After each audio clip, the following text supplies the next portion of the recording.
فبأي آلاء ربكما تكذبان۔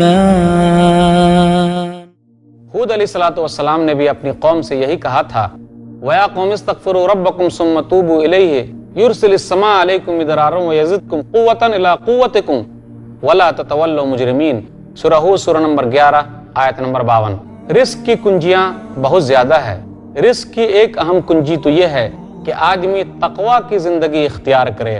تقوی کا معنی ہے اللہ تعالیٰ نے جس چیز کے کرنے کا حکم دیا اس کو کرنا، اور جس سے منع کیا ہے آدمی کا اس سے رک جانا۔ تقوی کا معنی یہ ہے اللہ کی اطاعت کرنا، اللہ کے بتائے ہوئے طریقے پر اللہ کی بات ماننا اور اللہ سے ثواب کی امید رکھنا، گناہوں کو چھوڑ دینا، اللہ کے بتائے ہوئے طریقے پر گناہوں کو چھوڑ دینا اور اللہ تعالیٰ سے ڈر اور خوف محسوس کرنا۔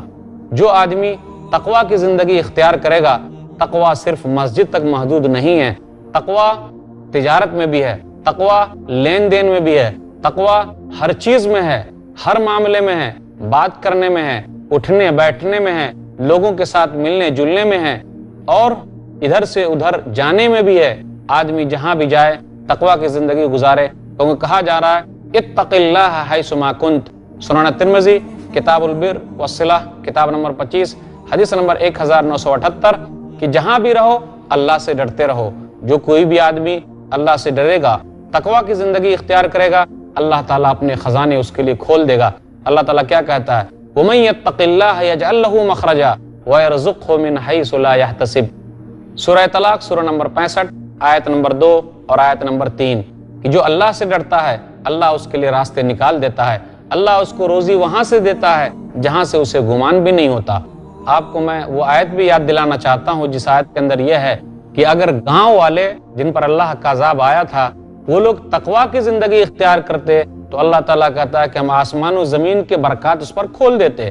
سورہ اعراف سورہ نمبر 7 آیت نمبر 96 وَلَوْ أَنَّ أَهْلَ الْقُرَىٰ آمَنُوا وَاتَّقَوْا لَفَتَحْنَا عَلَيْهِمْ بَرَكَاتٍ مِّنَ السَّمَاءِ وَالْأَرْضِ وَلَٰكِنْ كَذَّبُوا فَأَخَذْنَاهُمْ بِمَا كَانُوا يَكْسِبُونَ۔ اور اگر گاؤں والے ایمان لاتے، تقوی کی زندگی اختیار کرتے تو ہم آسمان و زمین کے برکات اس کے لیے کھول دیتے، لیکن وہ لوگ کیا تھے؟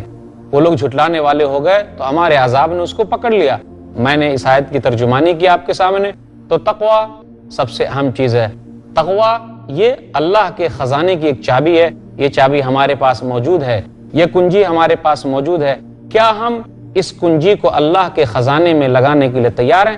اگر تیار ہیں تو دیکھ لیجئے اللہ تعالیٰ اپنا خزانہ بھی آپ پر لٹانے کے لیے تیار ہے۔